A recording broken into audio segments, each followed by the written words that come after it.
Hey learners, we're going to warm up our listening ears today and play with some sounds. So let's start with rhyming words. These are words that sound the same at the end. Which word rhymes with treat, cleat, or trick? Treat and cleat. Which word rhymes with swell, plug, or spell? Swell, spell. Which word rhymes with smile, style, or scan? Smile, style. Which word rhymes with blue, play, or flew? Blue and flew. This time, I'm going to give you two words, and they both begin with the same sounds. Listen and see if you can hear what sounds do both words start with. Stapler and sticky. St. Snuggle and sniffle. Sn. Crayon and crazy. Cr. Trouble, traffic. Tr. Closet, climate. Cl. Very good. Now let's take our sounds and we're going to blend them together to make a word. So it'll go like this. S, m, a, k. Smock. S, n, ease. Sneeze. T, r, e, t. Treat. K, r, crumb. S, l, o, p. Slope. B, r, a, k. Break. Very good. Now we're going to start with the whole word and we'll break it apart into its sounds. Brain. B-r-ain. Brain. Slimy. S-l-i-m-e. Slimy. Step. S-t-e-p. Step. Plate. P-l-a-t. Plate. Front. F-r-a-n. Front. Club. Club. Club. Swim. Swim. Swim. Very good. Now let's start with the end of a word, and we're going to add a sound to the beginning and put them together, make a brand new word like this. Ready? Rust, add t, trust. Rin, add g, grin. Rip, add t, trip. Ram, add g, gram. Rust, add k, crust. Very good. Now we're going to use our chopper and we're going to chop off the beginning sound. See what's left. Brush, chop b, rush. Crack, chop k, rack. Truck, chop t, ruck. Brag, chop b, rag. Cramp, chop k, ramp. Excellent job. Now it's time to practice our letter sounds. So I'm going to use my phone to time us, see if we can get through all of our letter sounds and some digraphs in less than 1 minute. We're going to have to go really fast. So as soon as you see the letter, say the sound. Ready? Here we go. V. L. Y. A. Ch. W. B. G. M. K. Z. R. S. K. Qu. P. T. B. A. D. J. E. X. Sh. I. You guys, We did it! 59 seconds. That's 1 second less than a minute. Well done, friends.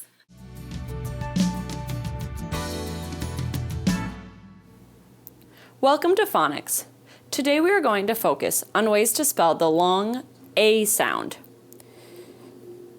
A common spelling for making the long A sound is an A consonant E, where the E is silent at the end of the word and the A makes the long A sound.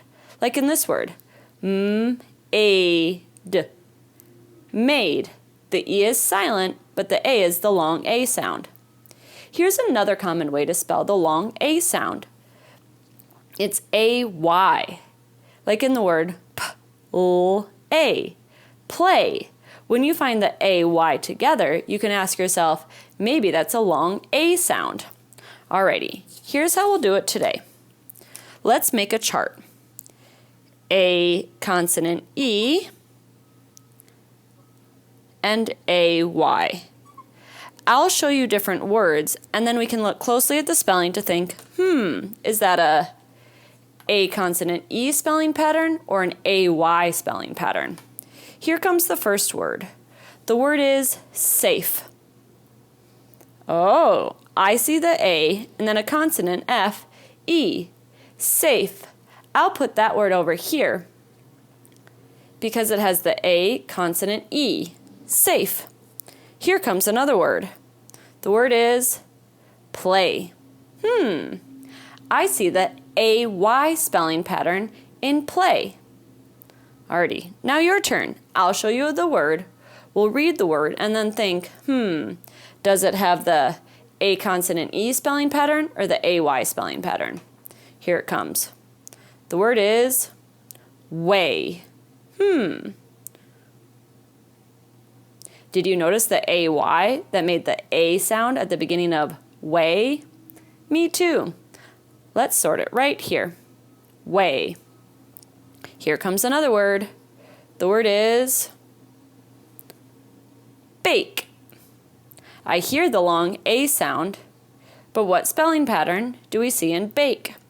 Do you see A consonant E or A-Y? I agree. Bake goes with safe because they both have the A consonant E spelling pattern. Here comes our last word. The word is day. Do you see the A consonant E spelling pattern or the A-Y? I agree. I see the A-Y spelling pattern in day too. Today we took a look at different ways that we could spell the A sound. A consonant E and A-Y. I wonder if you could find more words like this that you could add to our chart.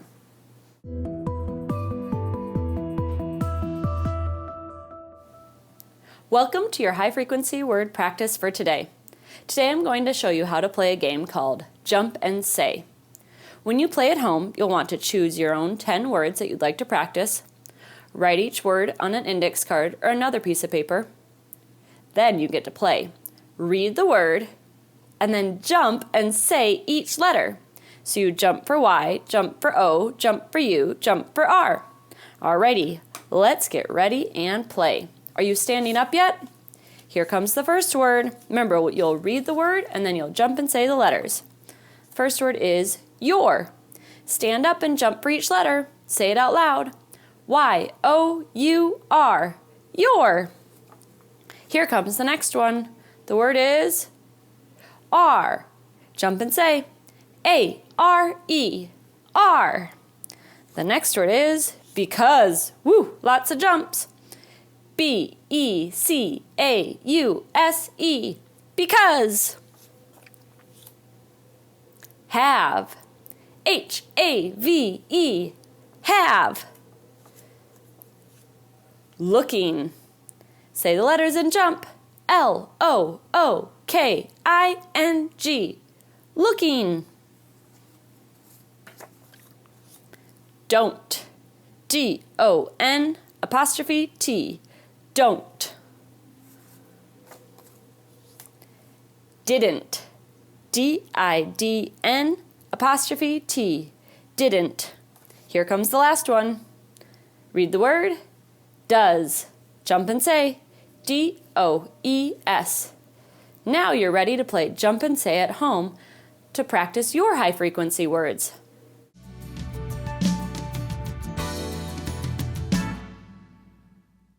Hi readers, I'm Mrs. Kavalevich and I'm excited to be back here again reading another story together with you.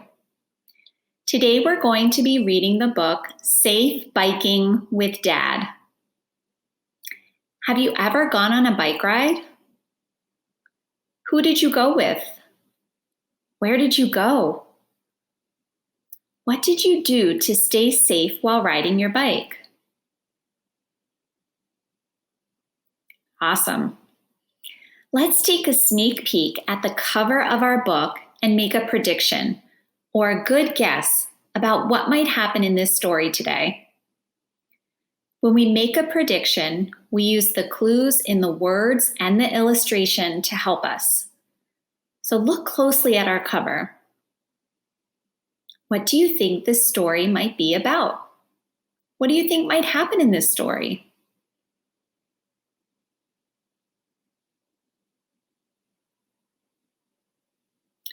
When I read the title, Safe Biking with Dad, it makes me think that this story will be about riding bikes safely. In the picture, I see a dad and a boy and a girl on their bikes. I think they are getting ready to go on a bike ride. It looks like someone is driving away, waving to them. Based on the words in the title and the illustration, I predict that the dad is going to teach the children about biking rules as they go on a bike ride together. As we read, we can stop and check to see if our prediction is correct or if we need to change it in any way. Ready? Let's begin. Safe Biking with Dad. Written by Russ Booyak. Illustrated by Ted Dawson.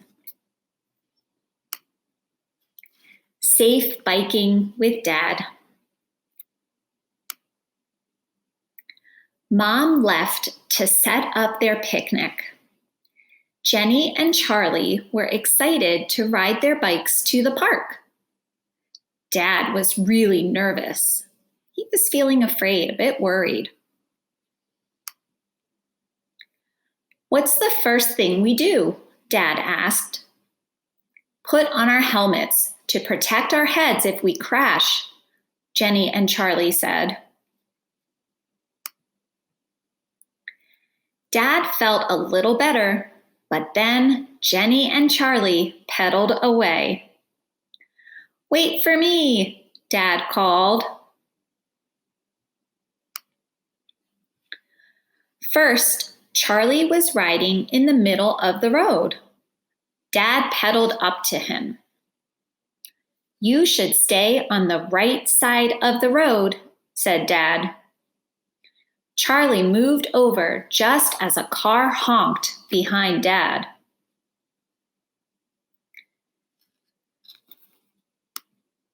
Next, Jenny was riding too close to the parked cars. Dad pedaled up to her. Be careful, because you never know when a car door might open, Dad said.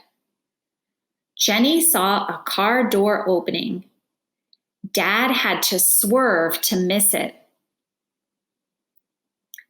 Let's stop and think for a moment about the prediction we made.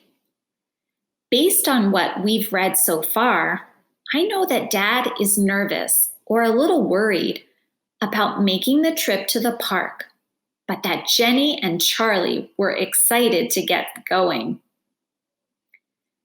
We made the prediction that Dad would teach the children about safe biking. We can confirm this prediction because he's reminding them to put on their helmets, stay on the right side of the road, and be careful and watch out for car doors that might open.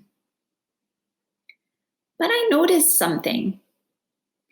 When Dad is reminding Charlie and Jenny to do these safe biking moves, he's forgetting to follow the rules himself. I predict that Dad might have an accident on his bike if he continues to be distracted. Let's keep reading to see what happens next. Then Dad saw a stop sign ahead. What do we do at a stop sign? Dad asked. We stop and look both ways for cars, Charlie and Jenny said. What do we do if we need to make a left turn? Dad asked. We give a signal, Charlie and Jenny said.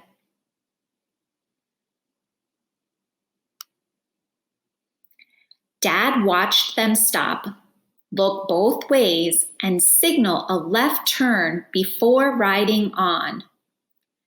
Dad felt so proud that he rode after them without signaling or looking.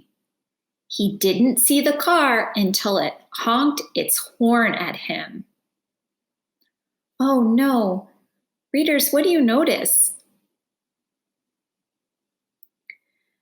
That's right. Dad forgot to follow the rules himself, even though Jenny and Charlie were following them.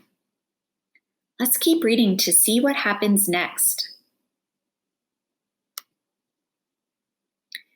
Next, Charlie was trying to ride without holding on to the handlebars. Dad pedaled up to him. Hold on to your handlebars or you might crash, Dad said. Readers, look carefully at that illustration. What do you notice? I see that too. I see that hole in the ground, the pothole. I hope Dad sees it. He doesn't seem to be looking straight ahead. He's looking at Charlie. I wonder what might happen next. Make a prediction. Let's keep reading and see if your prediction is correct. Charlie put both of his hands on the handlebars. Dad lifted his hand to pat Charlie on the shoulder. He didn't see the pothole until he hit it and crashed. Are you okay? Jenny and Charlie asked. Dad nodded. That's why you wear a helmet and never let go of the handlebars, he said. Finally, they made it to the park. Jenny and Charlie ran and hugged Mom.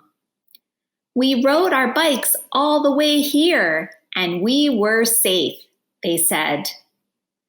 Dad walked up slowly and fell onto the picnic blanket. Readers, how do you think Dad is feeling right now? I agree.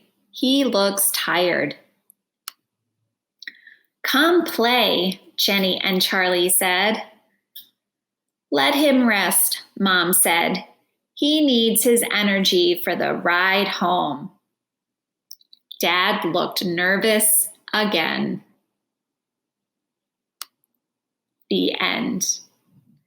On this page, we have bicycle safety tips. Wear a helmet that fits. Wear bright clothes or reflectors. Watch for cars, people, and other bikers. Cross only at intersections and look both ways. Walk your bike across busy intersections. Always stay on the right side of the street. Obey all traffic signs and lights. Keep your hands on the handlebars. Ride in single file. And I also see the hand signals that you can use when you're riding a bike. Stop, left turn, right turn, and this also means right turn.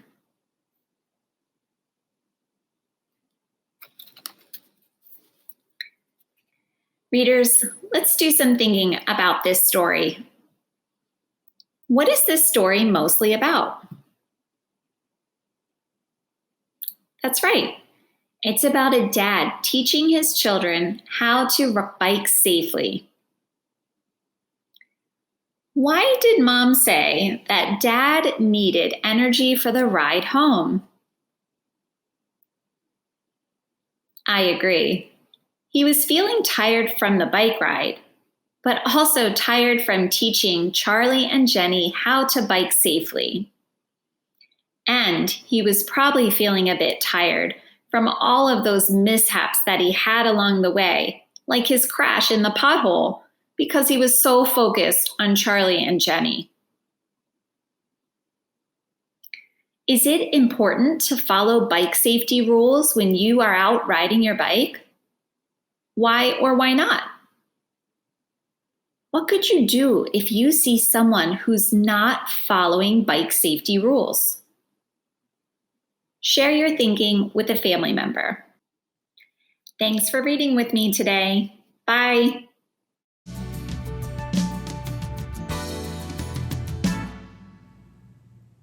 Hi, writers. Wow, our fiction book this week was so helpful. It reminded us of so many important things to remember when we're riding our bikes around our neighborhoods.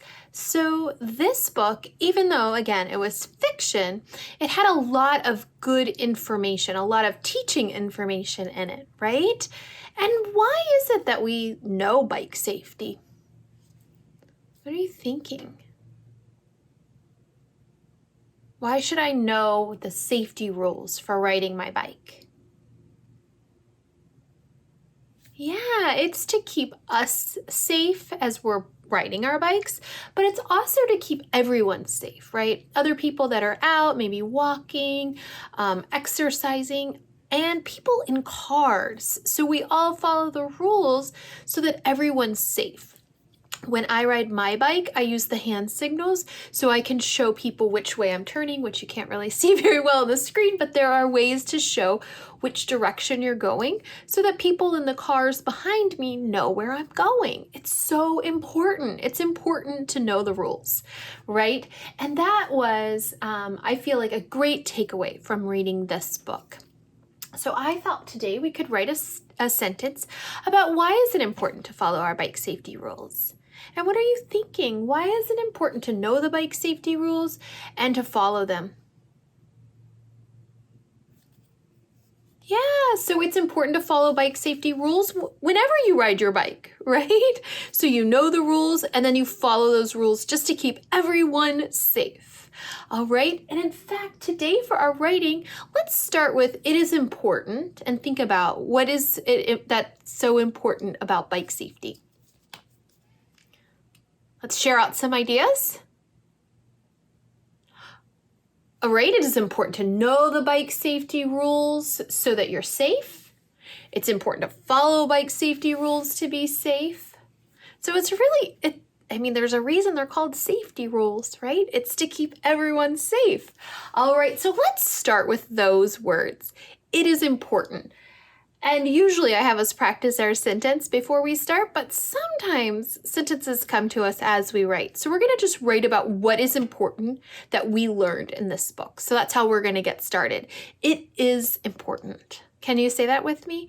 It is important. All right. And you always help me remember what kind of a letter do I start with? A lowercase or an uppercase? That's right. Uppercase, capital, same thing.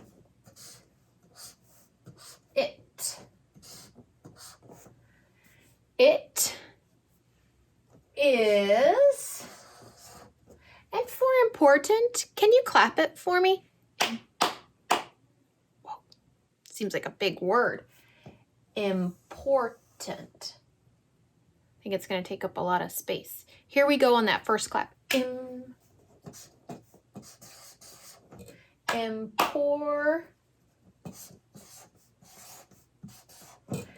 Important.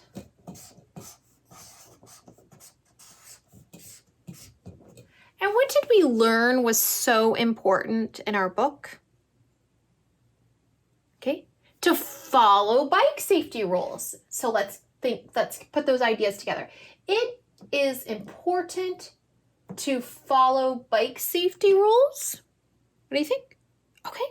It is important to follow. What do you hear at the beginning? Very good. An F. Follow.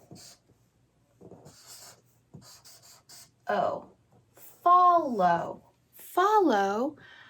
Bike. Will you say that word with me? Bike. Do you hear a long vowel or a short vowel? Slow down for the middle. I. Did you say long vowel? It is a long vowel, and it follows one of the patterns you've studied in our phonics segments, and that is the pattern with the E at the end. So that E makes the I long. Bike. Safety. Safe is another long vowel. That's the word safe. Now it says safety. Let's read what we have so far. It is important to follow bike safety. What was that? Rules. That's what we learned in this book. And that's what this story was all about the family following the rules. There were a few mishaps. Poor Dad. Oh, boy. He had a challenging ride. But all the time they were thinking about how to be safe on their bikes. So let's read this and see if we can add some more information.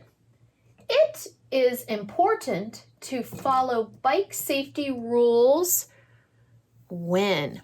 Ooh, you know what? We practiced when in week 1. Do you know it? Is it in your head? When. Try it out. Just use your finger. When. Is this what you just practiced? Is it? Awesome. Let's practice this word again. When. One more time. Can you do it without looking? When. Excellent. I think you know this one. Very good. It is important to follow bike safety rules when what? When you ride your bike. Indeed. You is a word we just practiced earlier in our lesson today. When you. That's another high frequency word we see a lot, we write a lot. So let's practice that one as well. You. What are the letters you need for you? Y-O-U. All right, let's practice writing it. You. Again. You. Nice. All right. When you ride. Is that a long vowel or a short vowel? Say it. Ride.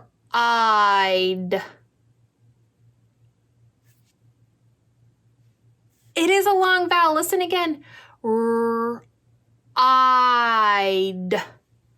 Do you hear that vowel saying the I saying I in the middle? When you ride your, and your is the word you with an R at the end. When you ride your bike. And we solved bike before. It was another long vowel that has an E at the end. That's the long vowel pattern. When you ride your bike. And why?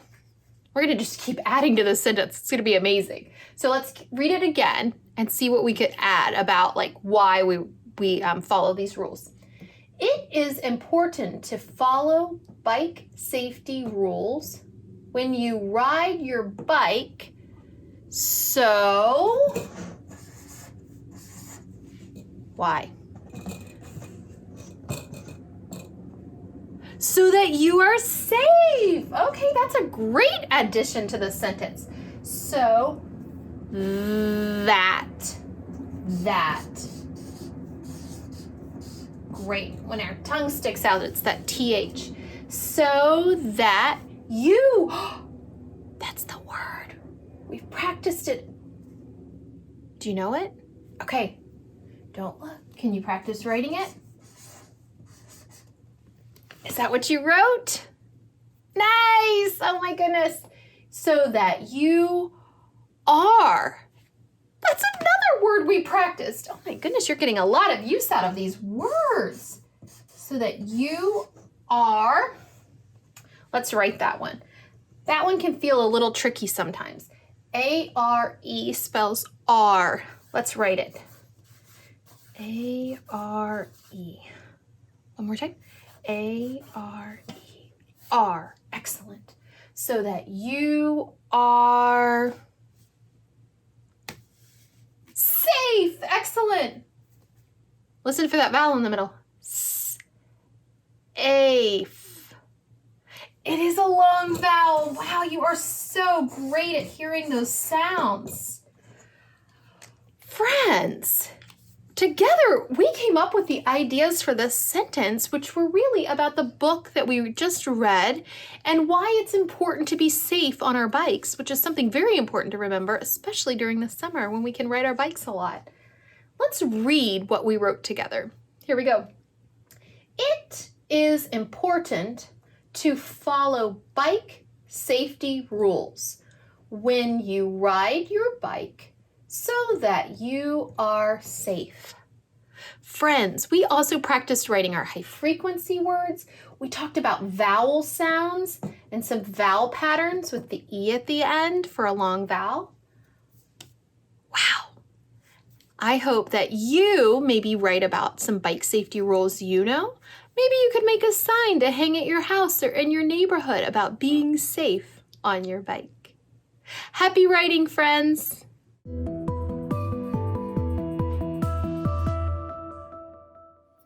Welcome to At Home with APS, kindergarten and first grade math. Today we are going to be exploring addition and subtraction story problems. My name is Nikki Jondal, and I'm a first grade teacher at Abingdon Elementary School. Our goal today will be to model and solve story problems using addition and subtraction within 20.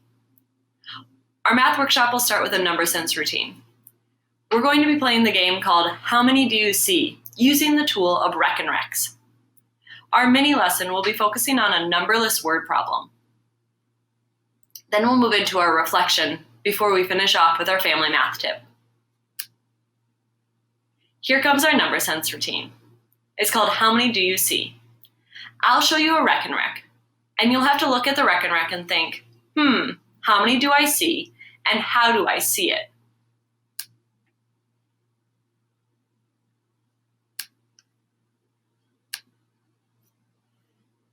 So a Rec and Rec always has 20 beads on it.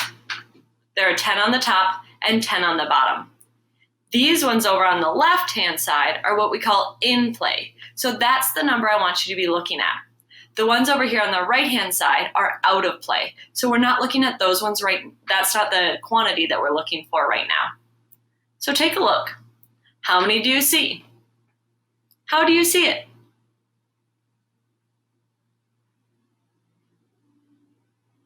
Do you see 12? Maybe you saw it as 10 on the top and 2 more on the bottom. 10 and 2 is 12. Maybe you counted all the red ones and saw 5, 6, 7. And you caught the 7, knowing that's bigger than the other part, and you went 7, 8, 9, 10, 11, 12. Maybe that was another way you saw it. Or maybe you saw it as 5, and then another group of 5, which you knew was 10, and then 2 more to make 12. Let's try another one. I'll ask you, how many do you see, and how do you see it? Ooh. How many do you see, and how do you see it? We're looking at this part over here.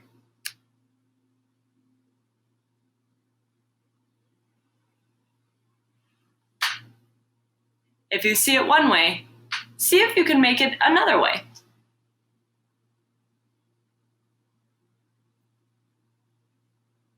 Do you see 13? That's what I saw. I started and noticed with counting the top, 1, 2, 3, 4, 5. And then I counted the bottom, 1, 2, 3, 4, 5, 6, 7, 8. And I thought to myself, 8 is bigger than 5. I'll start with the 8 and then count on 5 more. 8, 9, 10, 11, 12, 13. That's one way you may have seen 13. Did you see it another way? Oh, I saw it another way. I saw 5 and 5 right here. 2 groups of 5 makes 10. So I could go 10 and then count on 3 more. 11, 12, 13. That's another way I could see 13. Let's try one more. Interesting. Okay. How many do you see, and how do you see it? Maybe you're counting all of them, these ones and these ones. Maybe you're counting the biggest number and then counting on the smaller number. I've got an idea. I think I'm going to make a 10. I'm going to trade one on the bottom, imagine it's coming over here, and trade it out for one on the top. I made a 10 and I was left with 3 more. That's 13 again. 10 and 1 more would be 13. Maybe you use the count-on strategy and saw 9 and then 4 more. Nice job warming up with our activity of how many do you see using the tool of Reck and Rex. Now it's time for the main part of our math workshop. Our lesson today is going to be about solving story problems. We've learned before about that it's important to follow steps for solving a story problem. Step 1, listen closely to what's happening in the story problem. Step 2, think. What is this problem asking me to do? Third, choose a strategy. Maybe draw a picture, use a Reck and Rec, or a hundreds chart or some other tool. And then lastly, you might even choose to act it out using objects. The 4th step is show your thinking. Today we're going to spend most of our time really focusing in on steps 1 and 2. Listen closely and think, what is the problem asking me to do? We're going to be working with a numberless word problem. So on each slide, I'll add a little bit more information about the story problem. There won't be any numbers to start. The reason why we do this is that sometimes when we look at a story problem, we just jump right into what the numbers are and we think we know what to do with them. But story problems are really about understanding what's happening in this real life problem. So we'll do a lot of time walking through the steps of understanding, okay, what is happening? What would make sense? What am I picturing? Here we go. Remember, listen and think. Some mosquitoes were buzzing around a pond. A frog caught some. What are you picturing in your mind? All right, let's see. I'm out at the pond, and there's the mosquitoes buzzing around. Oh, man. And then there's this frog who just jumped up, stuck out its tongue, and whoop, caught some of those mosquitoes. Were you seeing something like that too? I wonder how many mosquitoes there were buzzing around a pond. Maybe 5, maybe 8, maybe 15. And how many could a frog really catch? Could he catch 3? Could the frog catch 10? Let's find out some more information. 10 mosquitoes were buzzing around a pond. A frog caught some. Alrighty, we know some information. We now know that there was 10 mosquitoes buzzing around a pond. So now I'm starting to think, well, how many did the frog catch? I guess it has to be less than 10 because there was only 10 there to begin with, so it can't be more than 10. How many were left at the end, though, after the frog caught some? Will that be information we're told? Listen again. 10 mosquitoes were buzzing around a pond. A frog caught some. Then there were 7 mosquitoes buzzing around. We learned some more information. We already knew there was 10 buzzing around. We still don't know how many the frog caught, but we do know that after the frog caught some, there were still 7 mosquitoes buzzing around. So what do you think the question might ask us? Because we know the whole, 10 mosquitoes. We know one of the parts, 7 mosquitoes left behind. So what part is it going to ask us about? Yeah, I think so. I think it might ask us something about how many mosquitoes did the frog catch. Let's see. Yeah, 10 mosquitoes were buzzing around a pond. A frog caught some. Then there were 7 mosquitoes buzzing around. How many mosquitoes did the frog catch? Now we know what the problem is asking us to do. The problem is asking us, if you start with 10, and then some go away, and you have 7 left behind, how many did the frog catch? So we have to figure out how many went away.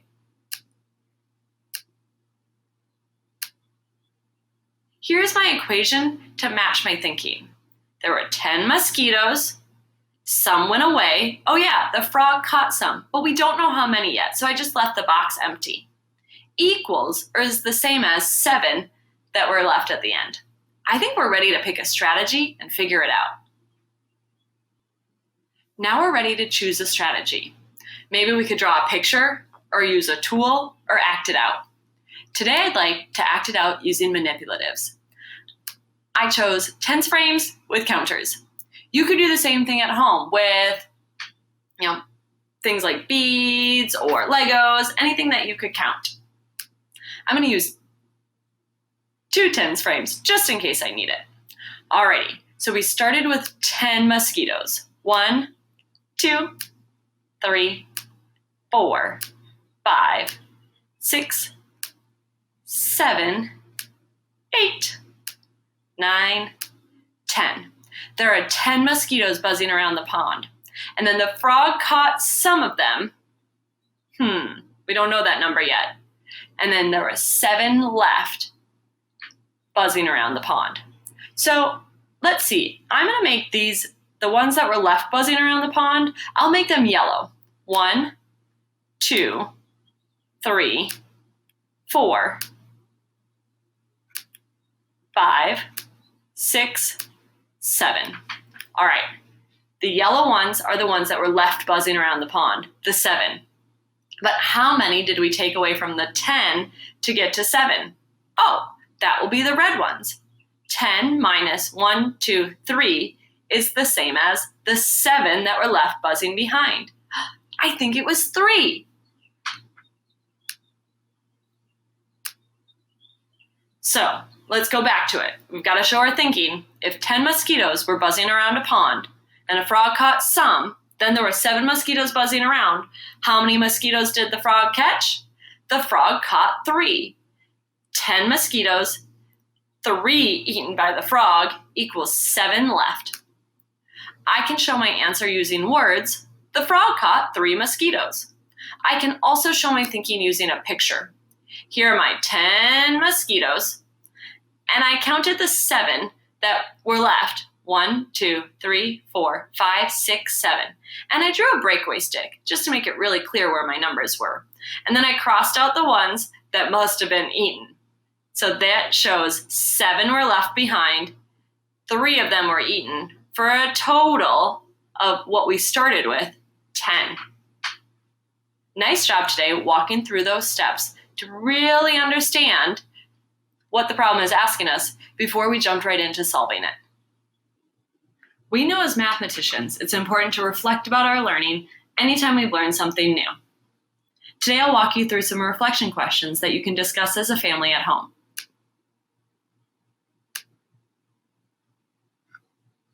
What were the steps we took to guide us through the problem? Can you name them all? What was it that we did? Maybe you'll add on, what did we focus on today? And why is it important to focus on listening closely to the story problem and really understanding what the story problem is asking us?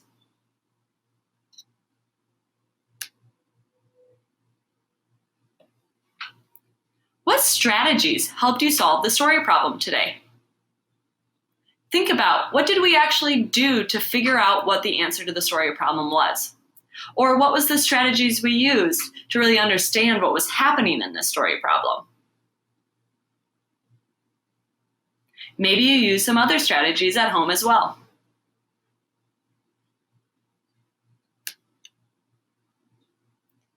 What was the tricky part of solving the story problem? I like naming that tricky part for me because then I know what to really work on and focus on the next time I come to a problem like this.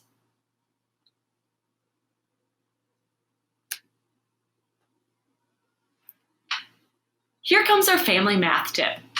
It's really important not only to do story problems, but to find ways to do more of them or to talk through more of them while you're at home with your family. First of all, here comes the first math tip. When you're doing story problems at home, focus on understanding what is happening in the story problem before solving it. Especially with our 5, 6, and 7-year-olds, once they understand how numbers are working together, they're often so eager to do the addition and subtraction. But because they jump into that so quickly, often they kind of miss something that might be happening. As kids move into first grade, it's not just going to be a simple add these two numbers together or take these two numbers apart. So it's really important that they're understanding what's going on so they can figure out those different types of story problems that they might be asked about. An important thing to remember is that solving equations is just one part of the story problem. Often that harder part is connecting that story problem to the real-life event that they represent. That's why it's so important to be talking in story problems at home as well with those real-life events with your kindergartners and first graders, so they really understand, well, how does this connect? Why is this important? Lastly, create story problems together as a family and take turns solving the problem. Building your own story problems is just as important as being able to solve them. Because to be able to build a story problem yourself, you have to understand what would really make sense. Being able to understand, oh, I can't create a story problem where I start with 12 and 15 go away. That just wouldn't make sense. So really give your child an opportunity to not only solve story problems, but to create them and have somebody else solve them as well. I hope you have fun with story problems at home. Thanks for tuning in to At Home with APS for some math workshop for kindergartners and first graders.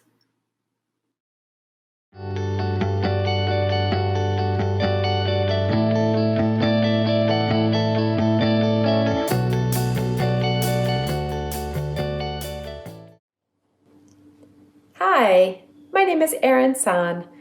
I'm a teacher and a mindfulness coach, and what that means is I help people just like you use all of their senses to notice from moment to moment what is happening in their lives so that they can stress a little bit less and smile a whole lot more.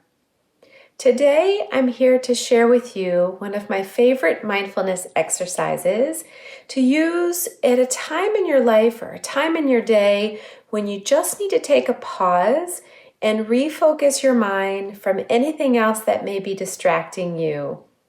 This can become very helpful when you're trying to keep your mind focused on finishing a task.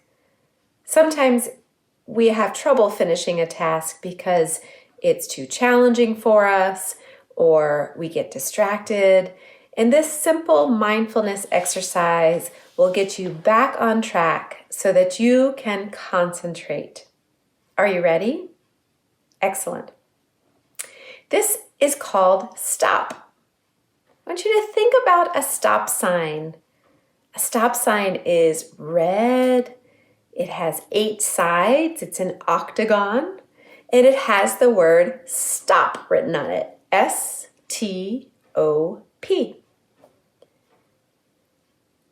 When you want to do this exercise, stop, you first begin with the S. And the S means stop. Stop what you're doing. Take a pause from whatever it is you're trying to finish, whatever activity you're in the middle of. Take a pause from whatever daydream is distracting you or thought is trying to take you away, and just pause for a moment. Come into your body. The T is take 5 breaths. Just take 5 breaths and let all of your attention ride the wave of those 5 breaths as they come in and out of your body. The O is for observe.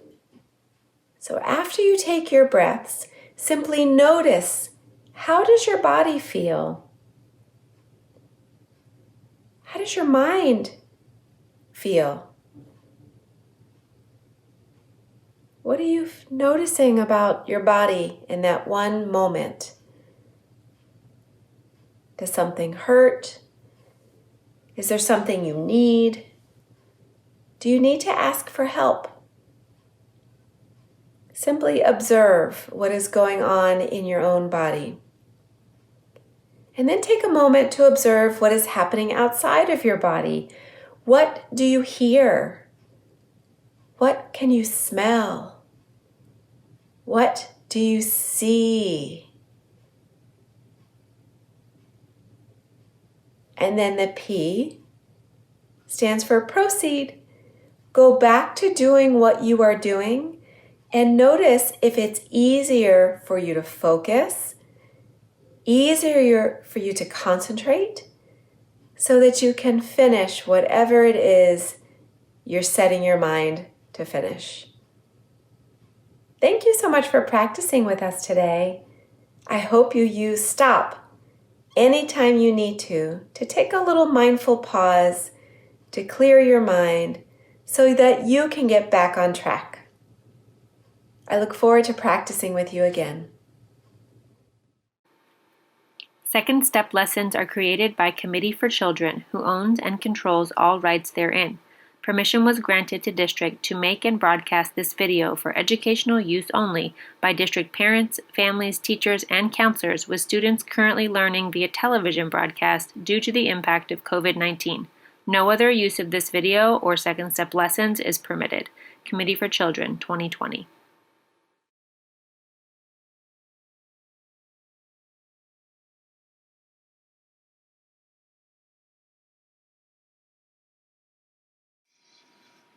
Hi everyone, nice to see you again. And congratulations, you have made it to the last week of summer school. Good job persevering through hard work and learning. Let's get started today with the grounding exercise from last week. This will help you calm your body and your mind so you can focus on today's lesson.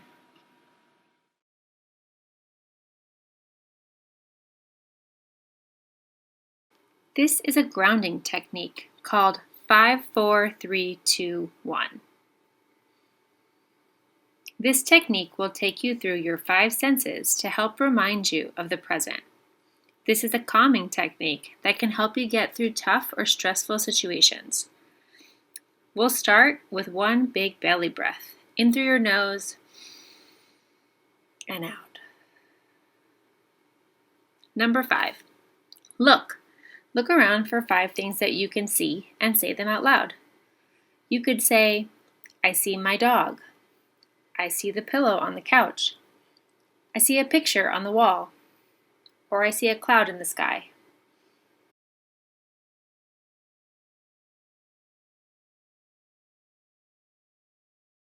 Number 4, feel.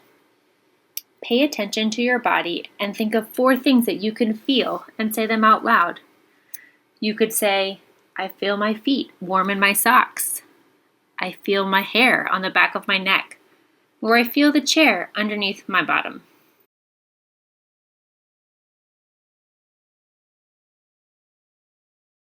Number 3, listen. Listen for 3 sounds you can hear and say them out loud. It could be the sound of the air conditioner, the sound of a dog barking, or the sound of an airplane in the sky.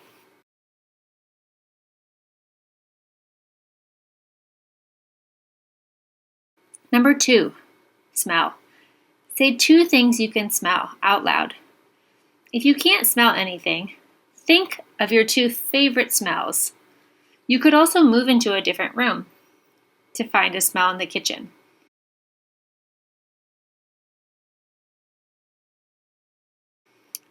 Number 1, taste. Say 1 thing you can taste. It may be the toothpaste from brushing your teeth, maybe it's bubble gum, or if you can't taste anything, say the name of your favorite thing to eat.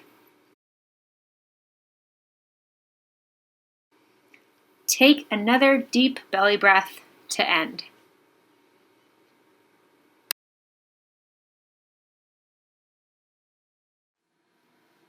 Good job. Today, we're going to talk about how to finish strong. Sometimes it's easy to start a new task, but finishing the task can be challenging. You might get frustrated along the way as you're learning something new and it doesn't come easily. Maybe a problem comes up that you have to solve that you weren't prepared for. Maybe you get distracted by something that's happening around you, or you start thinking about something that you're really looking forward to doing in the future. When these things happen, it's a good idea to use your calming down strategies to stay focused so you can finish. I want to tell you about a second grader named Tanisha. Take a look at this photo. Tanisha has a mess to clean up. It's Friday, which in Tanisha's class means that students must clean out their desks before they can have choice time. Tanisha loves choice time, but her desk is really messy this week. It's going to take her a while to clean it out before she can join in. How do you think Tanisha feels? Yeah, I'd be pretty annoyed and frustrated too. But how can you tell? Hopefully you see her mouth is open, her hands are out, her shoulders are a little hunched. Her body's telling us too that she's not very happy about the situation. Point to the places on the body on the screen where you think Tanisha is feeling her very strong feelings. Pointing to her head because she's thinking about not being able to have choice time. Pointing to her heart because her heart's probably racing because she's upset. Tanisha's feelings are very strong, and part of her wants to just sit at her desk, cross her arms, and do nothing. Listen to her negative self-talk. She's saying to herself, I hate cleaning out my desk. It's not fair. I just want to do what I want, but it's so messy. It'll take forever. The other kids are so lucky. Show me a thumbs up or a thumbs down. Do you think Tanisha's self-talk is helping her or not helping her? Hopefully your thumbs down. Tanisha is feeling very annoyed, but her negative self-talk is making those feelings even stronger, and she's having trouble focusing her attention to think about how to clean out her desk and get started. How could she calm down to stay focused on the task? Let's think together about what she could do. Take a look at the How to Calm Down poster. Stop, name your feelings, calm down. Tanisha's learned this too, so she uses self-talk and she says, stop. Be cool. I feel annoyed and jealous. Then she does some belly breathing. Now she feels more ready to focus her attention on her desk. Tanisha then uses some positive self-talk to get her going. She says to herself, focus. I can do this. The faster I get my desk clean, the faster I can join choice time. Just focus. Tanisha is able to clean her desk and join choice time. Using the calming down steps can help you focus your attention and finish the task you're working on. Before we finish today, I want to encourage you to read the book My Strong Mind by Niels van Hove. The story is about a young girl named Kate who learns about the power of positive self-talk, and she uses it to overcome her fears, focus her attention, and achieve her goals.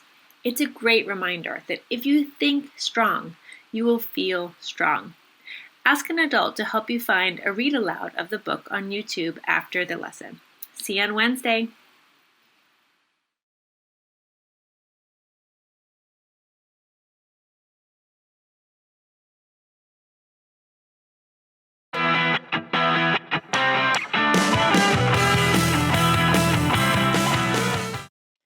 Hola amigos, yo soy la señora Mejías y trabajo en la Escuela de Inmersión Claremont. Hoy vamos a estar trabajando en la destreza de cómo resolver problemas de palabras en matemáticas. Hay muchos pasos que debemos de seguir cuando resolvemos un problema de palabras, pues algunas veces son un poco confusos, pero yo sé que si tú sigues estos pasos, lo vas a hacer muy bien. Antes de comenzar nuestra lección, me gustaría que hiciéramos una rutina de sentido numérico. En esta rutina de sentido numérico, yo quiero que tú observes los puntos que van a aparecer en la pantalla y quiero que repitas cuántos puntos tú ves. ¿Estás listo para esta aventura? Comencemos.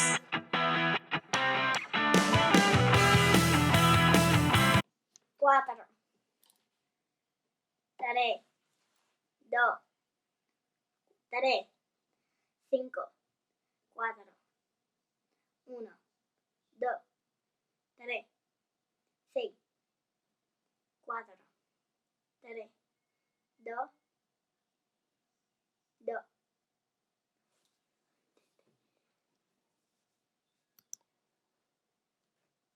5, 1, 3, 4, 6,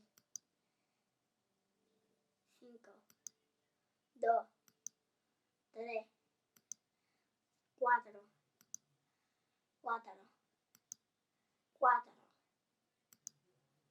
3, 1, Lo estás haciendo muy bien. Vamos a ver cuáles son los últimos.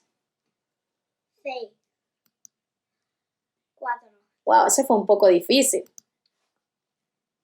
3, 3, 3, 9, ¿Cuántos? Vuelve a contar. 5, 5, muy bien. 4, 5, 6, ¿Cómo sabes que son 6? porque hay 5 y 1 más. Oh, hay 5 más 1, muy bien. ¿Y el último? 5, Excelente. Vamos a comenzar con nuestra lección de hoy. Me gustaría que para la lección de hoy encuentres un lápiz y un papel o cualquier otro material que te ayude a hacer los cómputos matemáticos conmigo. Va a ser una lección muy divertida y me gustaría que la practicaras conmigo. Te voy a dar unos segundos para que encuentres lápiz y papel o cualquier cosa que te ayude a trabajar conmigo hoy.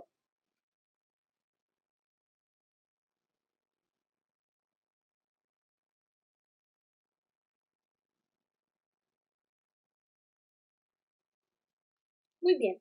Mientras continúas buscando algún material que te ayude a trabajar conmigo hoy, vamos a ver cuáles son los objetivos de nuestra lección para. El objetivo de contenido es resolver problemas de palabras de suma y resta hasta el 10 utilizando objetos concretos.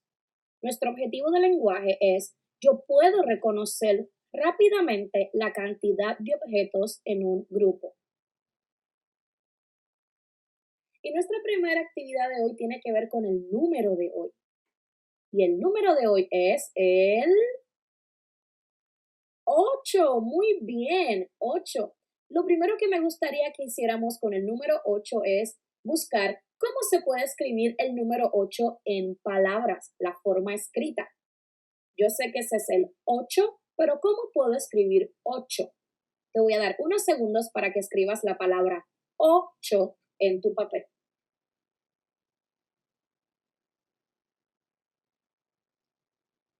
Muy bien. Y así es como escribimos 8. O-C-H-O. 8. Lo próximo que quiero que hagamos con el número 8 es encontrar las marcas de conteo. Quiero que dibujes 8 marcas de conteo en tu papel. Te voy a dar unos segundos para que dibujes 8 marcas de conteo.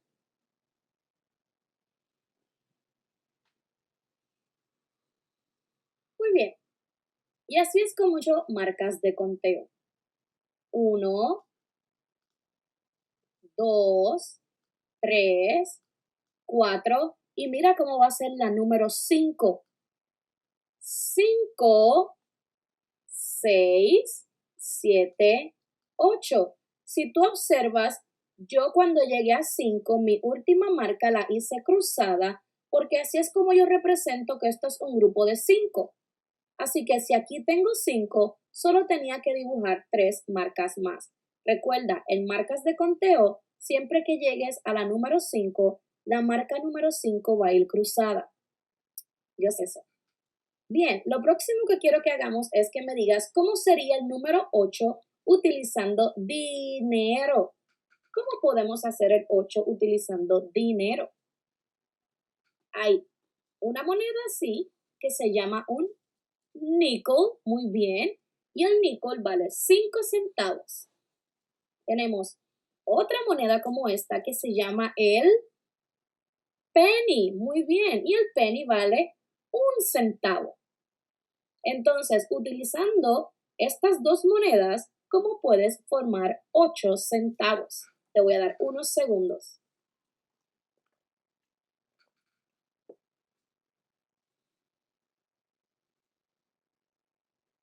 Muy bien, yo puedo formar 8 utilizando un nickel, que es 5, un penny, que hace 6, otro penny, que hace 7, y otro penny, que hacen 8. Así que en total yo tengo 8 centavos. 5, 6, 7, 8. Un nickel y 3 penny hacen 8 centavos. También puedes usar 8 pennies nada más, porque el penny vale 1. Así que si tú pones 8 pennies en el piggy bank, también vas a tener 8. Veamos qué tenemos a continuación.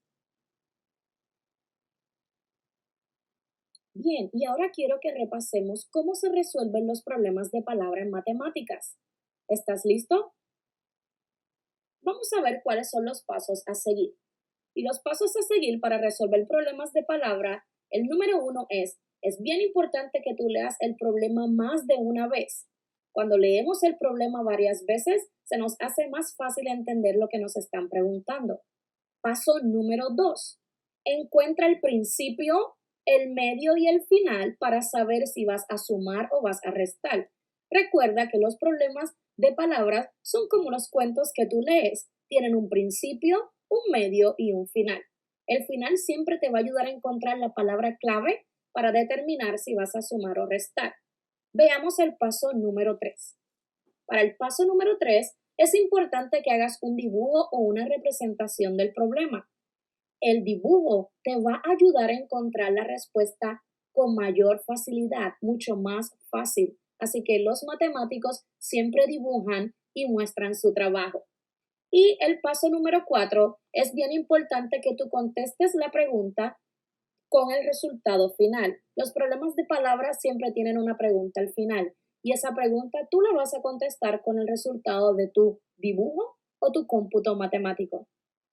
Ya que sabes estos 4 pasos, vamos a ver si estás listo para lo próximo, porque es hora de practicar. Veamos el primer problema. Y el primer problema dice, Josué tiene 7 dulces en su bolsillo. Su mamá le dio 2 dulces más.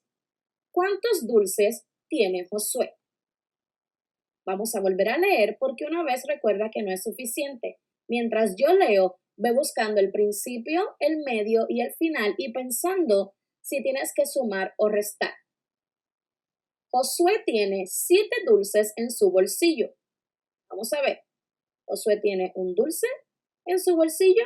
No, tiene 7 dulces en su bolsillo. Su mamá le dio 2 dulces más. ¿Cuántos dulces tiene Josué? Te voy a dar unos segundos para que hagas un dibujo de los 7 dulces que tiene Josué en su bolsillo y los 2 que su mamá le da.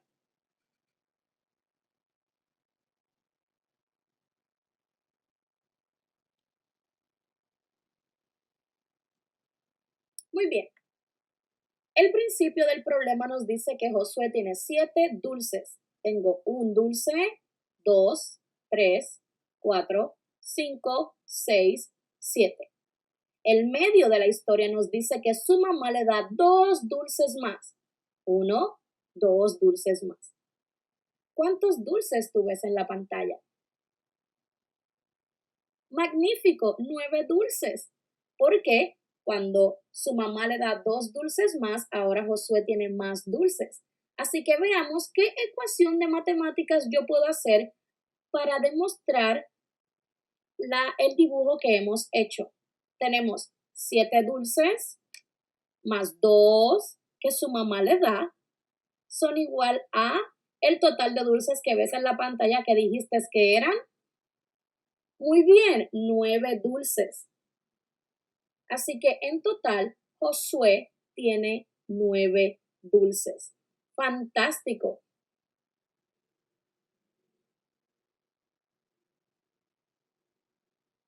Nuestro próximo problema es el siguiente.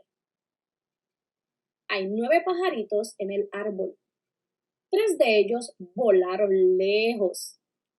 ¿Cuántos pajaritos quedan en el árbol? Voy a volver a leer y ve haciendo tu dibujo en tu papel. Hay 9 pajaritos en el árbol. 3 de ellos volaron lejos. Se fueron. 3 de ellos se fueron.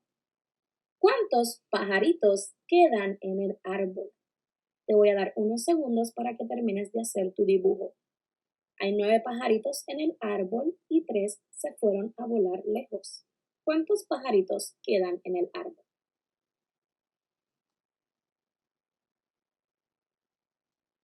Bien, vamos a ver mi representación. Dice que el principio de la historia dice que hay 9 pajaritos. 1, 2, 3, 4, 5, 6, 7, 8, 9. Es decir, que 3 pajaritos se fueron a volar. Si 3 pajaritos se fueron a volar, significa que ya yo no los tengo. Pues yo puedo agarrar mis 9 pajaritos y eliminar 3 pajaritos. Al yo eliminar 3 pajaritos, estoy diciendo que estos pajaritos ya no están, se han ido del... Entonces, puedo decir que lo que está en el círculo es lo que queda dentro de él, en el árbol. ¿Cuántos pajaritos quedan en el árbol? 1, 2, 3, 4, 5 y 6. Muy bien. A ver, mi ecuación sería 9 pajaritos menos 3 que se van a volar.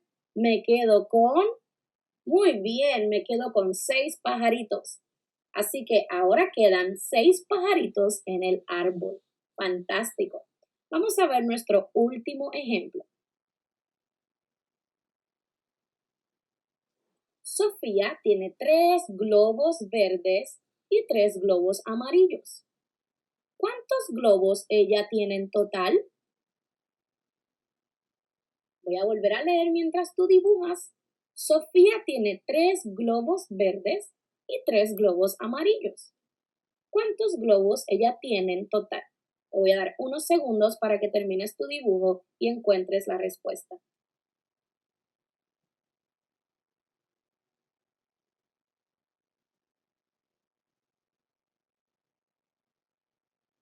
Muy bien, veamos mi representación. El principio dice que Sofía tiene 3 globos verdes. 1, 2, 3. El medio dice que ella tiene 3 globos amarillos. 1, 2, 3. Y el final me pregunta cuántos globos ella tiene en total.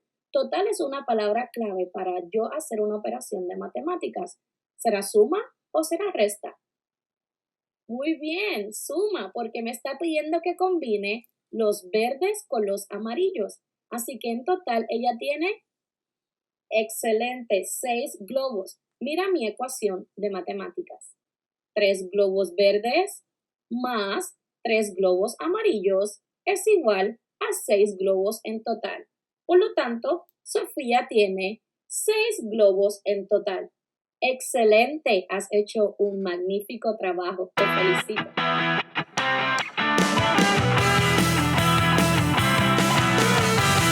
Saludos familia. Hoy hemos trabajado mucho en la resolución de historias matemáticas. Las historias matemáticas a veces son un poco difíciles para los estudiantes porque requieren del pensamiento crítico para entender qué está pasando. A los niños de kinder le enseñamos diferentes estrategias que le pueden ayudar a identificar si el niño tiene que sumar o restar. Muchas veces le mostramos palabras claves que le ayuden a identificar qué operación matemática es necesaria. En casa, de la manera en que usted puede apoyar a su hijo es pidiéndole que sume números constantemente cada vez que estén contando, buscar otras maneras de formar el mismo número. Si algo está pasando, por ejemplo, en la cocina, tratar de crear usted mismo un problema donde el estudiante tenga que decir que un ingrediente combinado con otro suman tanta cantidad y sobre todo la fluidez de los números. Siempre que tenga la oportunidad, exponga a su hijo a contar, a combinar cantidades y la fluidez del sentido numérico será muy alta en él. Esperamos que hayan disfrutado y les deseamos un lindo verano. Hasta luego.